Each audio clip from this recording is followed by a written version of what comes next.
Assalamualaikum warahmatullahi wabarakatuh. Yang saya hormati Bapak Rizky Susanto MPD. Perkenalkan, nama saya Supiani dari kelompok 13 yang beranggotakan 3 orang, yaitu Ismuniarsi, Wiwi Rahayu, dan saya sendiri. Dalam video ini, saya dan rekan saya ingin menyampaikan materi tentang pendekatan analisis nilai. Yang pertama akan dijelaskan oleh saya sendiri. Pengertian analisis nilai atau value inquiry. Pembelajaran analisis nilai merupakan suatu model penyajian bahan yang bertolak dan berorientasi pada proses pengkajian nilai yang terkait dengan objek atau kualitas objek. Ratih dan Metcalfe adalah tokoh yang mengembangkan pendekatan analisis nilai. Pendekatan analisis nilai adalah suatu teknik belajar mengajar khusus untuk pendidikan nilai, moral, dan norma. Pendekatan analisis nilai memberikan penekanan pada perkembangan peserta didik agar berpikir logis dengan cara menganalisis masalah yang berhubungan dengan nilai-nilai.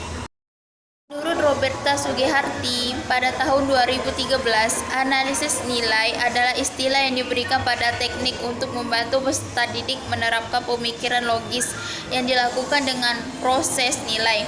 Peserta didik mencoba untuk memahami konsekuensi dari nilai tertentu. Pendekatan analisis nilai dalam praktiknya di ruang kelas memiliki beberapa teknik. Menurut J.J. Hiri, pada tahun 1984, yaitu yang pertama teknik reportase atau liputan, yang kedua teknik analisis secara akurat atau sesama, yang ketiga teknik analisis tulisan, dan yang terakhir yaitu teknik kriteria tidak selesai.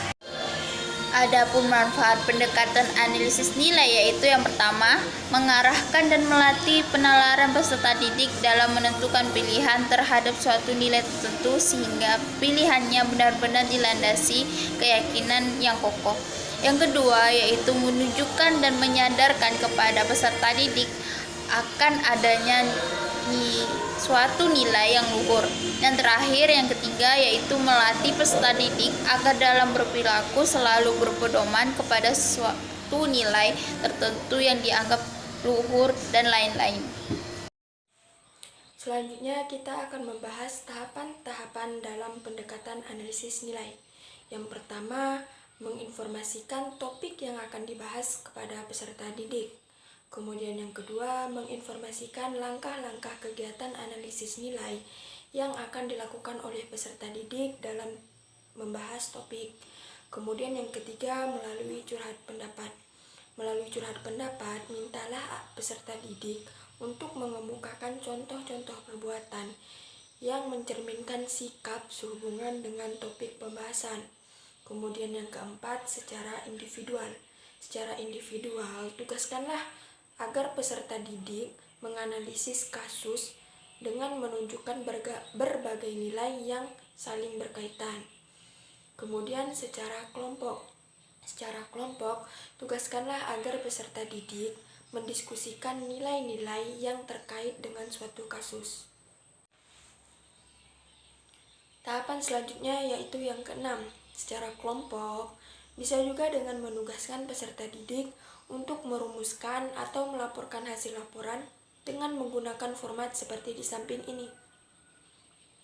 Kemudian tahapan yang ketujuh, apabila masing-masing kelompok dalam hasil laporannya ternyata ada yang kurang mendekati kebenaran yang dimaksud, maka secara klasikal adakanlah silang pendapat. Kemudian tahapan yang ke-8 yaitu untuk menguji komitmen peserta didik terhadap nilai suatu kasus sehubungan dengan topik pembahasan. Secara klasikal, ajukanlah pertanyaan.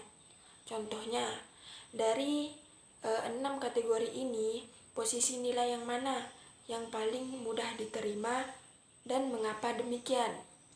Kemudian tahapan yang terakhir dalam pendekatan analisis nilai yaitu secara klasikal.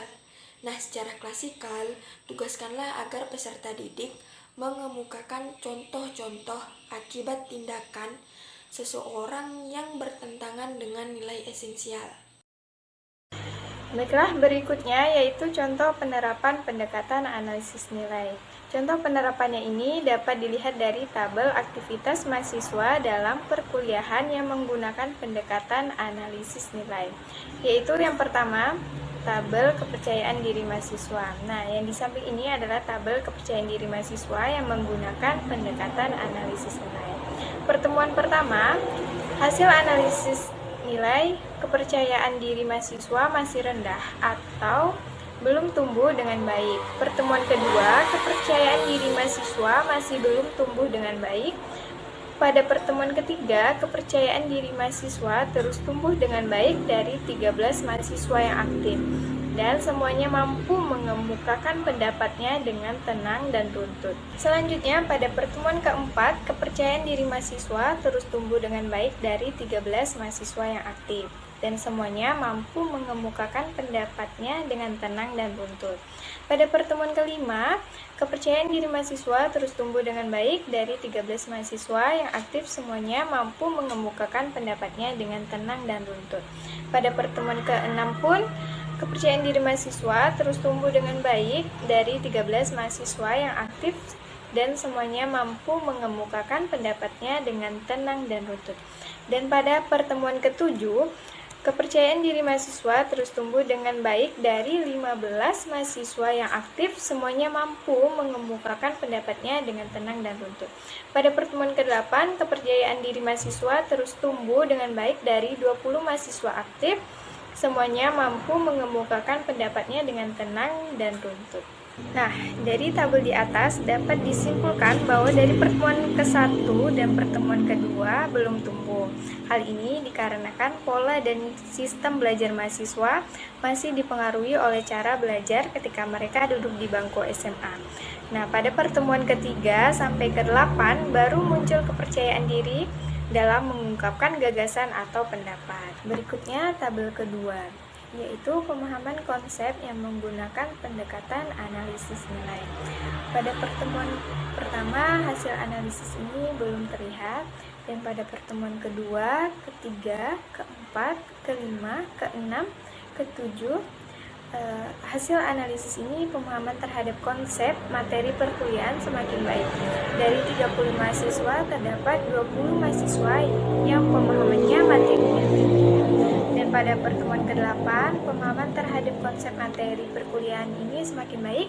Dari 35 mahasiswa, rata-rata pemahamannya materinya tinggi dan nilainya 79. Dari tabel 2 dapat kita lihat bahwa pada pertemuan ke-1, pemahaman konsep belum terbentuk dikarenakan pertemuan 1 mereka baru akan masuk pada materi awal. Sedangkan pada pertemuan kedua, pemahaman konsep masih rendah, disebabkan karena mahasiswa masih mengalami pola berpikir transisi dari SMA ke perguruan tinggi. Nah, pada pertemuan ketiga sampai 8 dapat dilihat pemahaman konsep mereka dapat dipahami dengan baik. Sekian presentasi dari kelompok kami, kurang lebihnya mohon maaf. Akhir kata, Assalamualaikum warahmatullahi wabarakatuh.